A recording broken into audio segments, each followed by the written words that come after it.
서울경제 정성훈입니다. 그동안 말씀하신 걸 보면 지역 화폐에 다른 대안이 있을지도 대단히 궁금하고요. 그리고 이번에도 그렇고 흔들리지 않는 평화 얘기를 말씀하셨는데 지금껏 후보님께서 대북 정책에 대해서 특별하게 말씀하신 건 없는 것 같거든요. 혹시 그런 것에 대한 구상도 궁금합니다.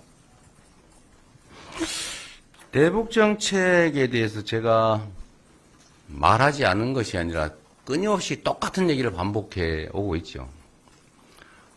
똑같은 얘기를 자꾸 반복하면 안 좋아하실 것 같아서 그랬다는 말씀을 드리고, 지금 좀 전에 타임즈하고 인터뷰를 하고 왔는데 이 문제에 대해서 관심이 많더군요. 대북 정책, 제가 유세 때는 많이 말씀드리고 있어요, 지금. 그래도 못 보신 것 같은데,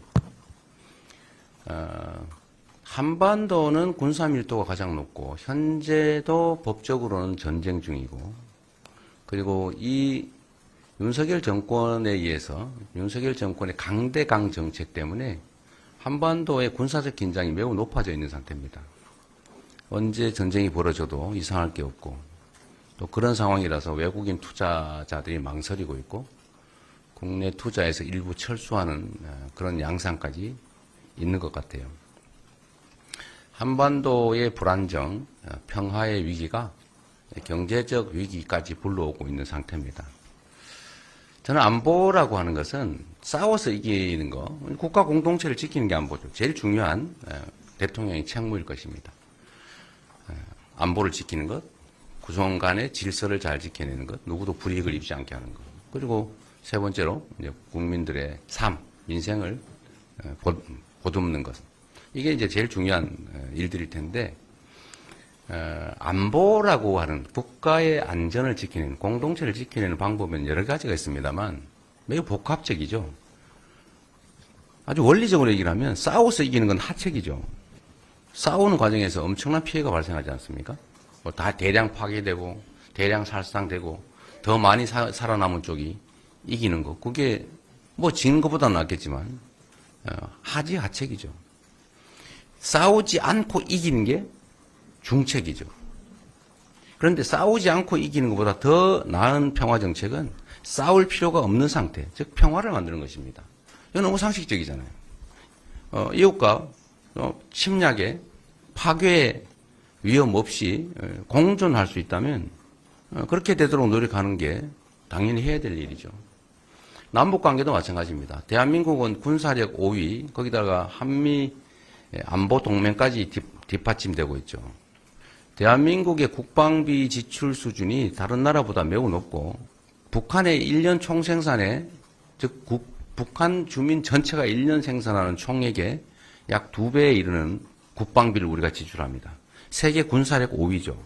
막강한 군사력을 가지고 있습니다. 근데 북한이 이제 핵무기를 가지고 있다는 게 우리로서는 안보의 걱정거리인데, 그렇다고 우리가 핵무기를 개발하는 것은 그렇게 현실적으로 쉬운 일이 아니죠.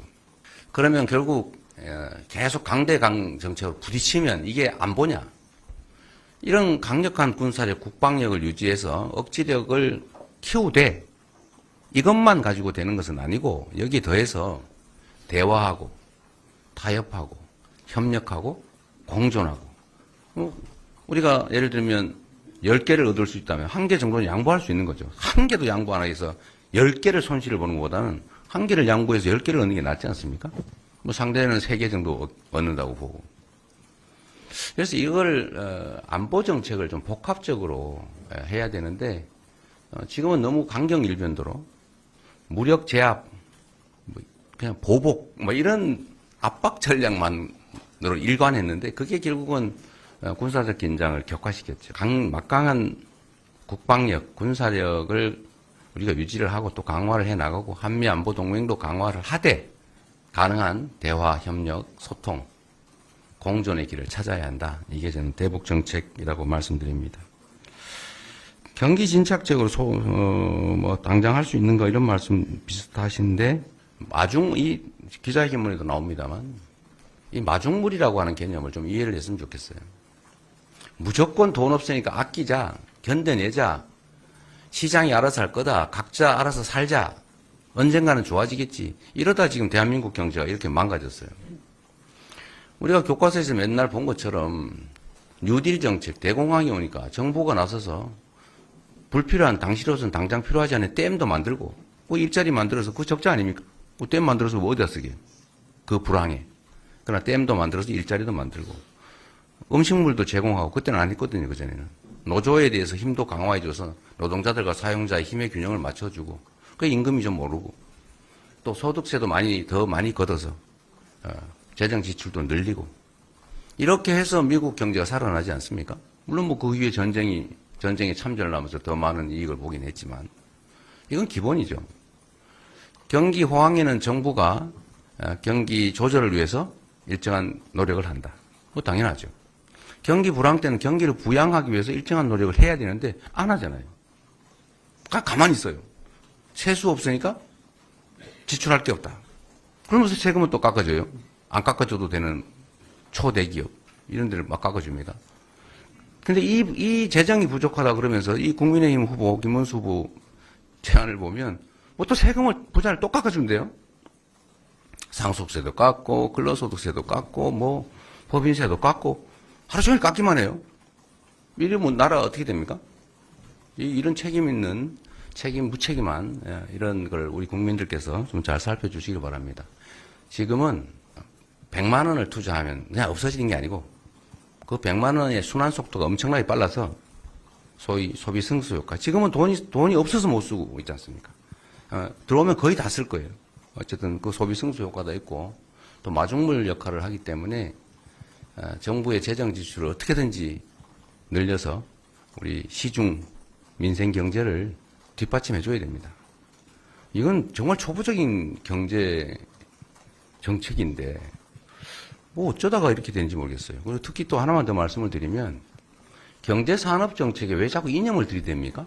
경제는 철저히 실용적이라 해야 돼요.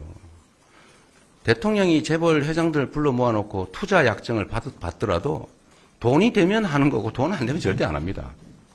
아버지가 부탁하고 우리 가족이 부탁해도 사업에서 돈 못 버는데 그걸 왜 하겠어요? 막 누가 뜯어말려도 돈이 되면 하는 게 기업이죠. 경제는 철저하게 실용적으로 접근해야 돼요. 거기다 이념의 잣대를 들이대면 안 됩니다. 무슨 거기다가 자꾸 이념적 색채를 씌워가지고 재생에너지 산업은 무슨 진영 정책인 것처럼 이렇게 주장하면 안 되죠. 재생에너지 정책, 원전도 마찬가지 아닙니까? 원전 필요하면 쓰는 거죠. 우리가 쓰지 말자고 안 하잖아요. 적정하게 섞어 쓰자. 에너지 믹스로 가자. 원전도, 화석연료도, 재생에너지도. 재생에너지 비중을 늘리자. 그 새로운 산업으로 유망하지 않습니까? 일자리도 생길 거고, 재생에너지 생산하는 농어촌에 주민들의 소득도 늘어날 거고, 지금 에너지 부족으로 기업들이 해외로 탈출하는데 특히 아리백에 대응하려면 재생에너지 정말로 많이 확충해야 돼요.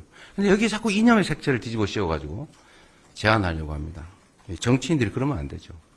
경제가 살 길을 찾아야지 경제가 살 수 없도록 자꾸 한쪽으로 이념적으로 진영을 논리로 몰면 안 된다 이 말씀드립니다. 질문하겠습니다. 한국일보 박준규입니다. 후보님께서 대통령이 되시면 입법부가 지금 민주당만 171석이고 그래서 입법부랑 행정부를 사실상 독점하게 되는 형태가 되는 거 아니냐 이런 구조 때문에 무리한 정책을 좀 과도하게 밀어붙일 수 있지 않겠느냐는 우려가 나옵니다. 이런 우려 때문에 오늘 뭐 행정부 권력 약화하는 방안 내신 것 같기도 한데 결국 이게 국정 운영의 안정성과 관련한 우려인데 어떻게 생각하시는지 궁금하고요. 또 민생 경제처럼 빠르고 강하게 추진해야 할 개혁 있는가 하면 점진적으로 가야 할 개혁도 있을 것 같습니다. 시간을 두고 추진해야 할 개혁 어떤 것 생각하시는지 검찰개혁과 사법개혁은 어느 쪽에 해당하는지 궁금합니다. 뭐 쉬운 질문부터 답을 드리면 저는 행정 또는 국정 집행에서 명확하게 정한 원칙이 있어요. 저는 무슨 일을 하든 공무에 관한 한은 쉽고 간단한 일부터 빨리 최대한 많이 한다. 이게 제 입장이에요. 공무라고 하는 것은 하자면 끝이 없고 안 하자면 누구처럼 아무것도 안 해도 되죠. 뭐 누구 처벌하는 사람도 없습니다. 비난은 받겠지만. 그래서 지금 해야 될 시급한 간단한 일부터 신속하게 해치워야 됩니다. 그 제일 지금 급한 게 지금 현장의 민생 경제를 되살리는 거죠. 지금 다 말라 비틀어지게 생기지 않습니까? 최소한 생존은 유지해야 된다. 민생 경제 회복에 최우선 순위를 둬야 될 것 같습니다. 제도 개혁이나 뭐 특히 사법 개혁, 경찰 개혁, 검찰 개혁 중요하죠. 뭐 수사권 조정이든 뭐 다 중요한데 여기에 지금 뭐 조기에 이렇게 주력해서 힘을 뺄 상황은 아닌 것 같아요. 지금은 모든 에너지를 초기에는 경제 회복, 민생 회복에 도와야 된다. 그리고 너무 국민들이 많이 분열되고 대립 갈등을 겪고 있기 때문에 국가적 에너지를 다 모아서 이 난국을 타개해야 되는데 이 급하지 않은 갈등적 사안들에 집중하면 이 에너지를 모으기가 쉽지가 않아요. 소위 사회 통합이 쉽지가 않습니다. 그렇기 때문에 좀 갈등적 요소가 적은 시급한 우리 국민들의 민생과 관련된 삶과 관련된 것에 우선적으로 집중하겠다 이 말씀을 좀 드립니다. 뭐 사법개혁 문제는 거기에는 속하지 않는 것 같아서 답을 드렸는 것 같고요. 입법부가 다수당인데 행정권까지 가지면은 일방적이지 않냐 이런 지적을 하시는데 저는 좀 황당해요. 지금까지 여대 야소가 대한민국 헌정사의 대부분이었어요. 야당 숫자가 다 적었어요. 그렇지 않습니까? 야당이 많았던 게 이번에 얼마 안 돼요. 자, 여당이 원래 다 많았어요. 야당이 많은 게 아주 극히 예외적인 이번에 특수한 사례입니다. 그렇게 된 이유는 집권 여당이 국민의 뜻을 어기고 반국가적인, 반국민적인, 반역사적인 그런 행태를 보이니까 국민들이 통제하라고 야당의 다수 의석을 주신 거 아닙니까? 그런데 행정도 엉망을 하고 심지어 계엄으로 군사 쿠데타까지 일으켜서 자기 권력을 더 강화하겠다. 이 못된 권력을, 이 무책임하고 이 무관심하기까지 한, 민생과 국민의 무관심하기까지 한, 그러면서도 자신들의 사적 이익을 위한 그 권력을 영구적으로 무한대로 키우겠다. 이러니까 지금 바꾸는 중 아닙니까? 집행 권력과 입법 권력을 왜 동시에 갖느냐. 동시에 가는 게 문제다. 이런 전제로 말씀하시는 것은 매우 부적절하다. 그게 국민의힘의 주로 주장 같아요. 그렇게 하면 그러면 여대 야소가 아니라 여소 야대가 그러면 정상 상태냐? 일이 안 되잖아요. 일이 안 되는 것보다는 일이 되는 게 낫죠. 또 통제 시스템도 충분히 있지 않습니까? 언론의 통제도 있고 국민의 감시도 있고 제도들도 있고. 그리고 우리 민주당은 국민의힘처럼 하지 않습니다. 국민의힘처럼 국민의 뜻을 어기고 역주행을 해가지고 국민으로부터 미움받는 그런 바보짓을 왜 하겠어요? 저는 술 좋아하지 않습니다. 우리 가족들 부정부패 저지르지 않아요. 저도 부정부패 그런 거 하지 않습니다. 평생 업자들 사적으로 만나본 일이 없어요. 일부러 안 만났어요. 차 한잔 얻어먹은 일이 없어요. 철저히 관리해서 제 주변 사람들이 실제 부정부패를 저지르거나 범죄에 연루돼서 이렇게 막아야 되는, 권력을 이용해서 막아야 될 그럴 일 없습니다. 그거 왜 하겠어요?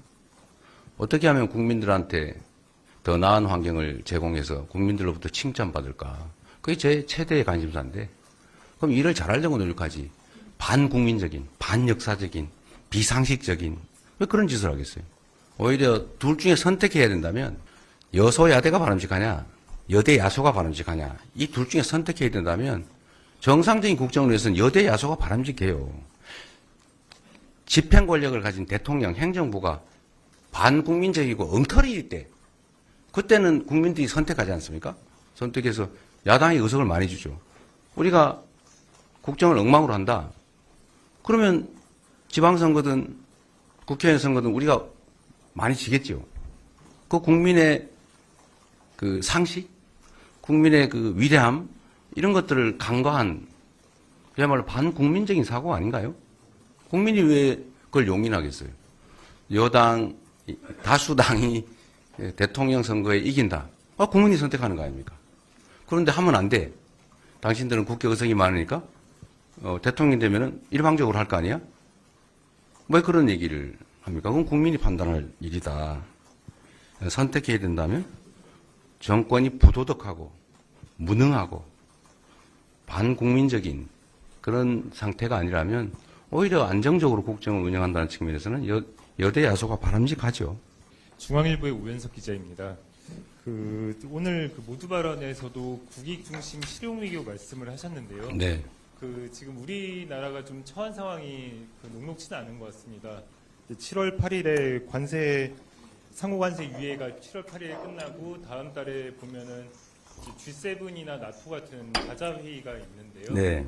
이게 상대가 있는 일이라 외교는 구체적인 계획까지 말씀 못 하시겠지만은 네. 좀 큰 구상이나 방향에 대해서 좀 말씀해 주시면 감사하겠습니다. 아마 새로운 정부가 맞닥뜨릴 중대 과제 중에 민생 경제를 회복하는 일이 저는 제일 중요하다고 보이지고 그 다음에 당장 맞닥뜨리는 일이 외교 통상 문제일 겁니다. 그 외교 통상 문제는 사실 경제 문제, 대한민국 안보 문제와 직결되어 있죠. 나토나 G7에 참석할지는 G7은 아직 정부의 초청이 오지 않은 상태 같고, 지금 고민할 일은 아닌 것 같고, 나토 문제는 모르겠어요. 지금 대통령단이 제가 결정할 수는 없고, 가상적으로 굳이 말한다면, 그때 가서 판단하긴 할 텐데, 글쎄, 지금 국내 상황이 이렇게 막 어지럽고 복잡한데, 거기에 구체적인 현안 의제가 있다면 혹시 모르겠지만, 꼭 그래야 될지 아닐지 좀 고민점이 좀 많이 있는 것 같습니다. 그리고 한미 통상 문제가 많이 걸려 있는데 시간이 너무 없죠. 그런데 저는 그런 생각을 합니다. 외교라고 하는 것은 쌍방에게 이익되는 방향으로 하는 것 아니겠습니까? 어느 나라는 이익을 보고 어느 나라는 일방적으로 손해보는 그런 건 외교라고 하지 않죠. 약탈이라고 하죠. 가능하면 서로 잘 설명하고 또 한미 간은 동맹관계 아닙니까? 서로 존중하고 공정성의 원칙, 신뢰의 원칙 위에 호혜, 쌍방에 모두 도움되는 길을 합리적으로 찾아가는 과정이 꼭 필요하겠다. 또 시간도 너무 일방이 정한 거기 선에 반드시 구애되어야 되느냐라는 점도 다시 재고 좀 할 필요가 있지 않을까 생각합니다. 파이낸셜 뉴스 송지연입니다. 후보님이 예상하신 보수 진영 단일화 전망에 대해서 궁금한데요. 그 네. 전망이 여전히 유효한지 궁금하고요. 그리고 만약에 저쪽에서 단일화를 하게 된다면 캠프 차원에서 어떤 대응을 하실 예정인지 여쭙고 싶습니다. 저는 토론에서도 말씀드렸는데 내란 단일화를 할 거라고 예측합니다. 결국 개혁신당도 국민의힘의 아류고 국민의힘은 여러분이 보시는 것처럼 내란 행위에 대해서 선을 긋지 않고 있습니다. 오히려 계엄 해제에 반대했고 탄핵에 반대했고 내란 수계의 복귀에 나름 최선을 다했지요. 그리고 지금 내란당이라고 불릴 수밖에 없는 국민의힘의 후보 매우 극우적 행태를 보여왔지 않습니까? 정광훈 목사하고 어울려서 눈물을 흘려가면서 극도의 극우적 행태를 보여왔고 제가 방송에서 물어봤던 것처럼 내란 수계와의 단절, 극우 세력과의 단절에 대해서 답을 하지 않고 있습니다. 그리고 아시는 것처럼 일본 일제 침략 당시 일제 강점기에 우리 한국인 대한제국민들이었죠. 당시로는 대한제국 국민들의 국적이 일본이다. 이런 해괴한 소리를 하고 있지 않습니까? 결국 뉴라이트죠. 본성이. 그래서 우리는 원래 그때는 일본 국민이었기 때문에 해방이 아니라 건국이다. 이렇게 주장하는 거예요. 그런데 이준석 후보도 결국 국민의힘의 대표를 했고 밀려 나왔을 뿐이지 본인이 스스로 나왔다고 보기 어렵습니다. 제가 보긴.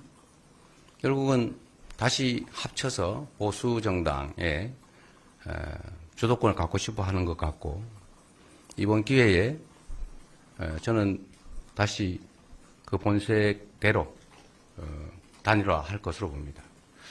더군다나 큰 미끼도 있는 것 같아요. 당권을 준다든지 또는 이길 경우에 총리 이런 얘기들도 있었다는 설도 있어요. 저도 그 가능성이 있다고 생각합니다.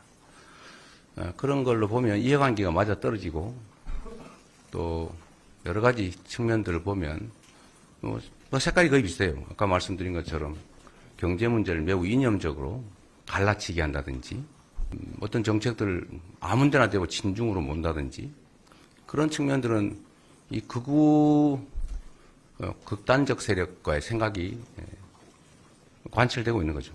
그런 점에서 보면 저는 아니라고 하지만 전에도 그랬던 것처럼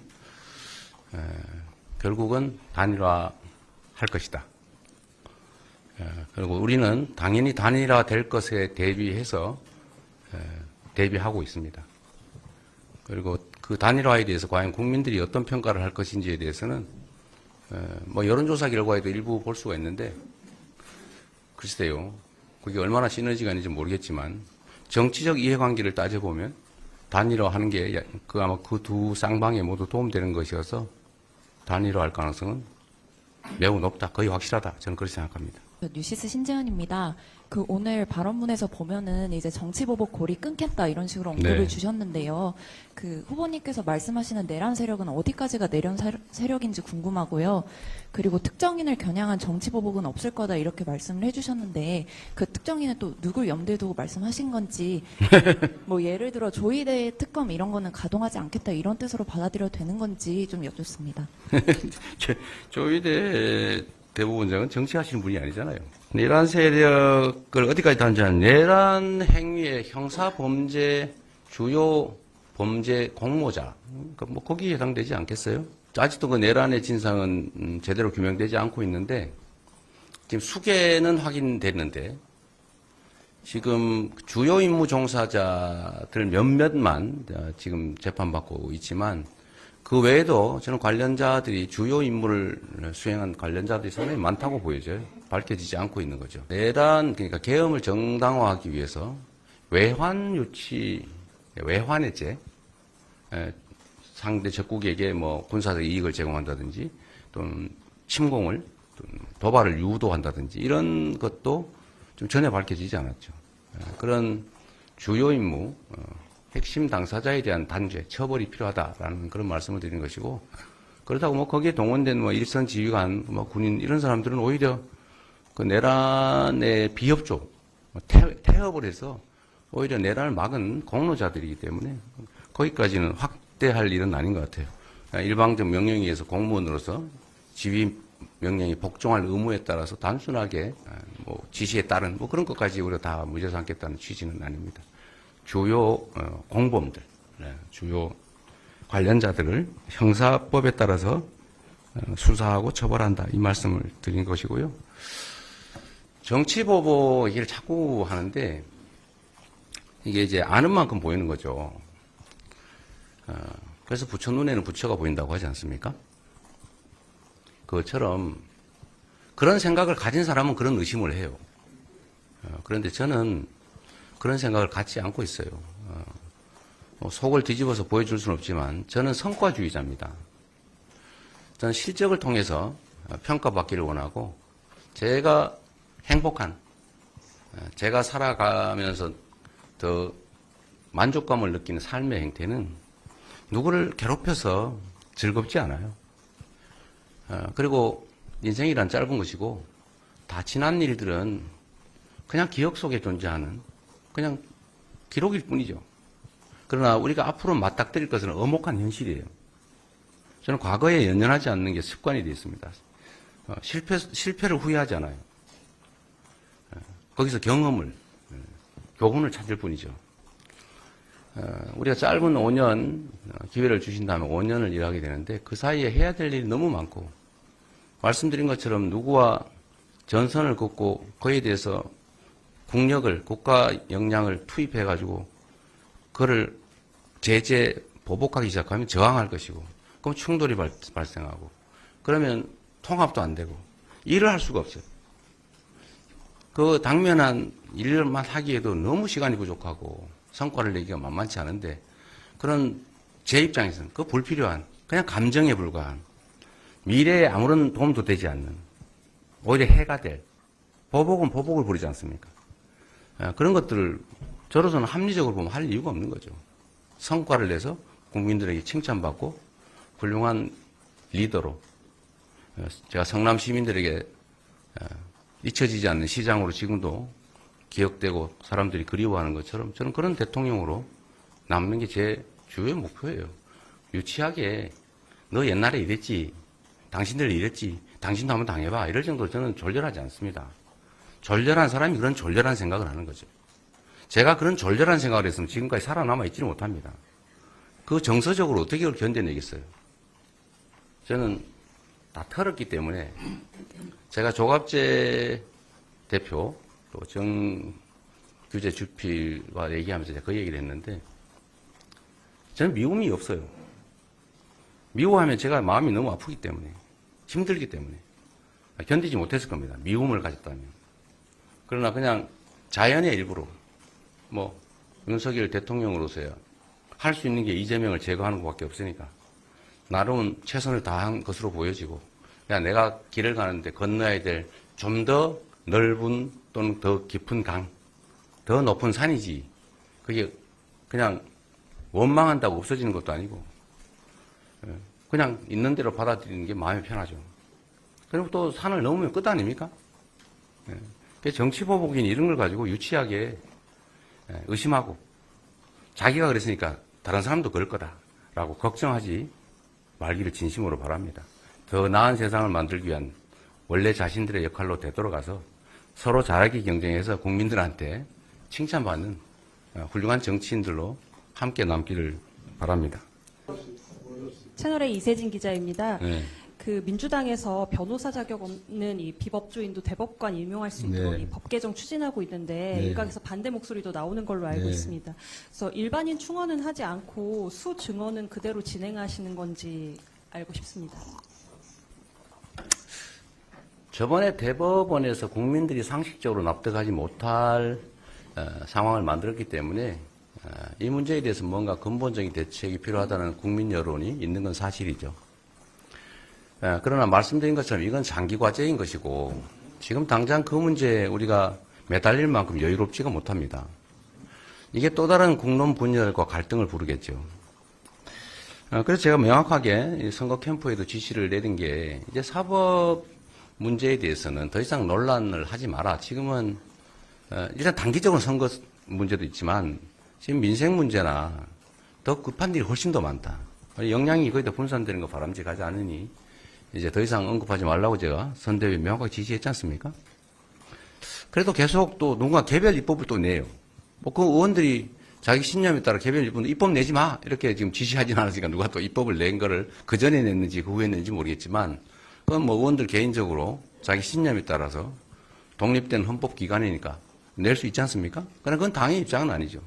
그런데 또 그런 오해를 불러서 대법관을 비법조인 대법관을 확 늘리는 거냐. 그래서 제가 그래서 공식적으로 입장을 한번 낸 거예요. 그건 당의 입장도 아니고 지금 그런 거는 할 때가 아니다. 그리고 저도 법조인이지만 비법률과 이게 대법관의 문호를 개방하는 문제는 그렇게 쉽게 얘기할 수 있는 게 아니다. 저는 기본적으로는 지금 상태로 그렇게 결정하기 어렵다. 그래서 그 문제는 명확하게 얘기했고 대법관 수를 늘리는 문제도 사실은 이건 법원 내에서도 대법관 당사자들 외에는 대체적으로 원하던 현안이에요. 그러나 지금 또 그게 잘못 정치적 논쟁거리가 되면 할 수 있는 일, 해야 될 일도 못하는 상황이 벌어질 수가 있다. 그러니까 지금은 그런 얘기할 때가 아니다가 정확한 제 입장입니다. 방금 인사 추천제, 국민 추천제 말씀해 주셨는데 이게 왜 필요하다고 보시는지 그리고 좀 구체적으로 어떤 방식으로 작동하게 될 것인지에 대해서 여쭙습니다. 지금도 정부에 뭐 인재 데이터베이스인가가 있긴 있는데 제대로 관리가 안 되고 있더라고요. 그런데 사실 이해관계에 따라 친소관계에 따라 인사를 하면 그런 게 필요가 없죠. 그냥 뭐 이번 직전 정부가 했던 것처럼 정말로 그 노동부 장관을 그런 뭐 분을 임명을 한다든지 정말 반노동적인 사람을 노동부 장관에 전혀 친인권적이지 않은 사람은 인권위원장에 전혀 독립적이지 않은 분에게 독립기념관을 뭐 이렇게 할 거라면 그 전혀 필요 없죠. 그러나 저는 말씀드린 것처럼 성과를 내는 게 저의 목표고 저는 정치를 하는데 누구에게도 신세진 바가 없어요. 경제적으로든 정치적으로든 저는 오로지 정말 국민과 소통하면서 국민의 힘 그러니까 이상하니까 국민의 저력으로 국민들의 지지를 받아서 여기까지 왔습니다. 국민들이 저한테 기대하는 바가 있죠. 저는 아무런 기득권도 배경도 없습니다. 근데 국민들이 기대하는 바는 더 나은 세상을 만들어달라, 더 깨끗한 정치해달라, 그거 아니겠습니까? 근데 결국은 대통령이 행정을 하는 게 아니에요. 대통령은 자기 손으로 하는 게 아니라 다 지시를 해서 누군가한테 맡겨서 합니다. 그래서 인사가 중요하죠. 고위직이든 하위직이든 결국 구급 공무원에 의해서 실제 일은 집행이 되죠. 근데 이 공무원들에 의해서 국정이 이루어지는데 그 공무원들이 바른 생각으로 국민을 위해서 유능하게 성실하게 하면 국민들에게 칭찬받고 더 성과를 내겠죠. 그런데 무능하거나 무책임하거나 아니면 반국민적 시각을 가지고 있거나 이런 사람들 시켜놓으면 망치겠죠. 제가 인사를 할 때 그 누구에게도 빚을 지지 않기 때문에 소위 보훈 인사를 할 이유가 없고 저는 성과를 내서 국민들한테 인정받는 게 제 인생의 목표이기 때문에 아까 말씀드린 대로 충직하고 저한테 충직한 게 아니라 국민에게 충직하고 유능하고 그 다음에 청렴하고 그리고 그런 사람들 중에는 남녀 성비도 좀 조정하고 지역도 조정하고 뭐 계층도 조정하고 이렇게 해야 되는데 제가 또는 제 주변의 참모들이 그걸 다 알 수가 없어요. 근데 저는 경험상으로 언제나 그 생각을 하죠. 국민의 집단지성이 정말로 유용하다고 생각합니다. 저는 가끔씩 제 인터넷, SNS에다가 공개적으로 말고 약간 범위를 제한해서 이렇게 의견을 물어볼 때가 많아요. 그러면 여러 가지 의견들이 들어오는데 여기 계신 참모들보다 나은 의견이 들어올 때가 꽤 있습니다. 많은 분들의 의견을 듣는 게 중요하죠. 인사도 마찬가지입니다. 우리가 이렇게 막 상의를 하지만 모르거든요. 모르는 게 있어요. 근데 옆집 사는 사람은 아는 경우가 있죠. 아, 이 사람 옛날에 이래 했는데 사실은 알고 보면 벗겨보면 속이 아주 음흉한 사람이야? 이거 아는 사람들이 있잖아요.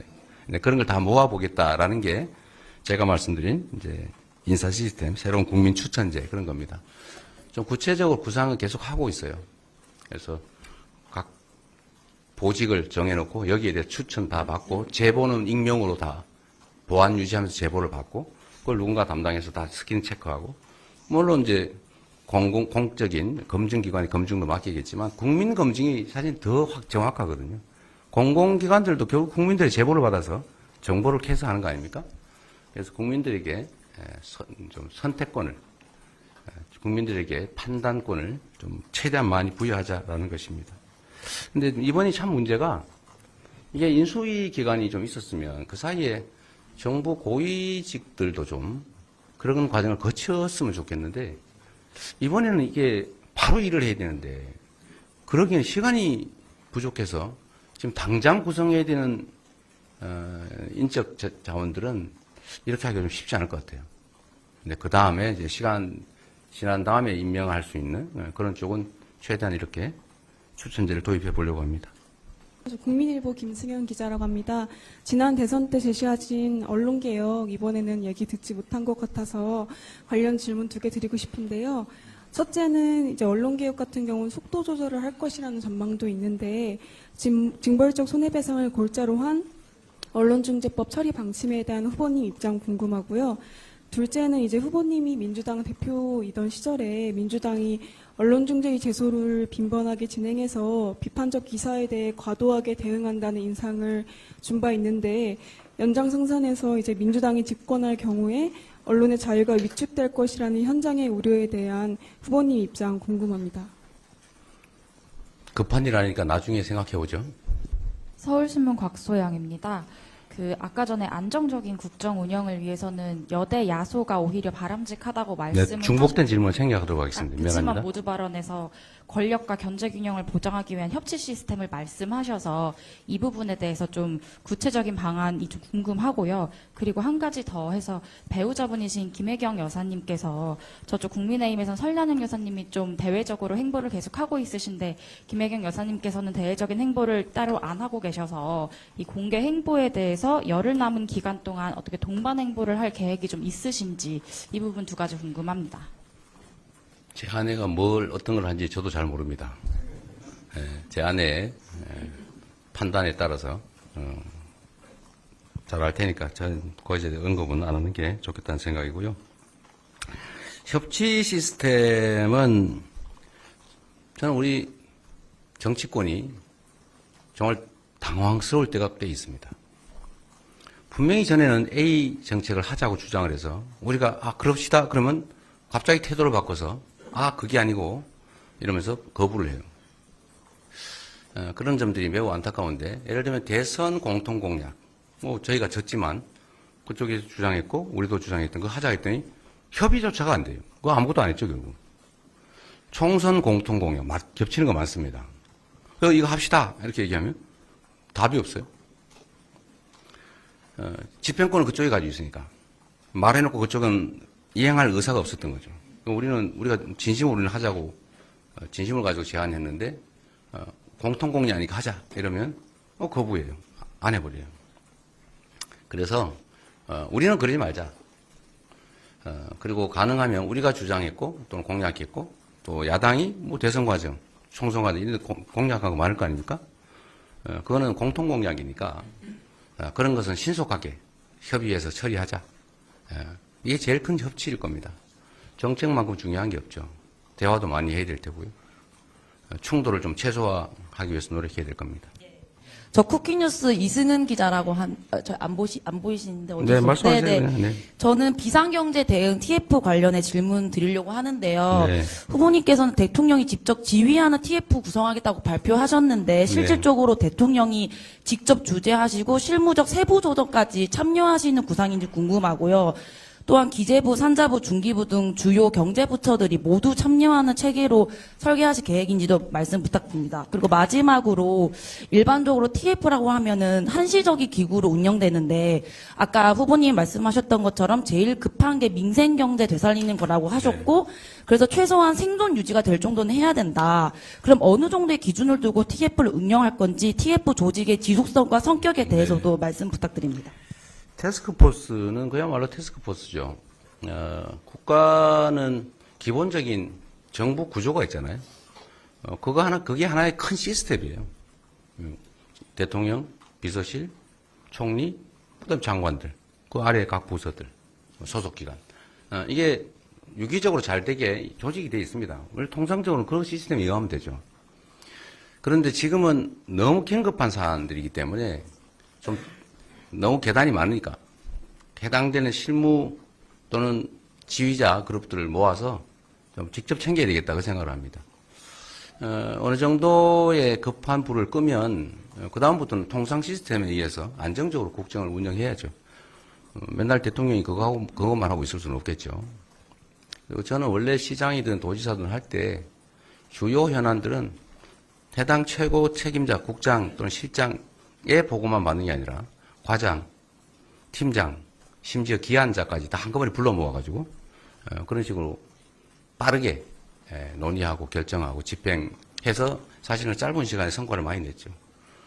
국정도 그렇게 신속하게 처리해야 될 사안들이 많고 그중에 특히 경제 문제, 당장의 민생 문제가 심각하기 때문에 제가 직접 챙겨서 일정 기간 필요한 만큼 유지하고 주요 현안들을 다 챙겨서 정리하고 나면 그 다음부터는 다시 일상적인 국정 시스템으로 돌아가면 될 거다. 그때까지는 직접 TF를 구성해서 운영하겠다 그 말씀입니다. 네, 의원님 오마이뉴스 복근우입니다. 그 장애인 공약 관련해서 여쭤보고 싶은데요. 이 장애인 이동권이나 교육권 같은 것에 비해서 장애인 탈시설은 좀 논쟁이 첨예한 개념이기도 하고요. 그래서 대선 후보로서 탈시설에 대한 구체적 입장이 무엇인지 궁금하고요. 이번 국회에는 탈시설 지원법이 아직 발의되기 전인데 이 장애인 거주시설 폐쇄 계획을 담은 탈시설 지원법을 임기 내에 추진할 생각이 있으신지 궁금합니다. 이게 이제 입장이 갈리잖아요. 장애인도 집단적 시설 내에서 수용하듯이 이렇게 하는 거 반인권적이다 이런 주장도 있고 그렇기 때문에 가족에게 또 일상으로 돌아가서 좀 비용이 더 들더라도 그렇게 생활할 수 있게 해주는 게 필요하다. 이런 입장이 있는 거였어요. 그게 이제 탈시설 주장하시는 거 아닙니까? 근데 또 한편으로 보면 그게 현실적으로 지금 당장 일률적으로 강제하는 게 가능하겠냐. 반대하는 입장도 많고. 시설 유지 운영하시는 분들 입장에서는 좀 효율적으로 장애인들을 지원하는 것도 필요하죠. 또 상태에 따라 또 다르잖아요. 장애 상태에 따라서. 또 가족들이 원하지 않을 수도 있죠. 또 본인이 혼자 감당할 수 없는 경우도 있을 수 있고. 아주 다양하고 상황들은 복합적이기 때문에 그렇게 일률적으로 일정 시점을 정해서 강제하기는 아직은 좀 이르지 않냐. 여전히 좀 이런 논의들이 계속되고 있는데 방향은 바람직한 방향으로 가되 그 일률적으로 조기에 강제하는 것은 섣부르다 이런 생각이 좀 듭니다.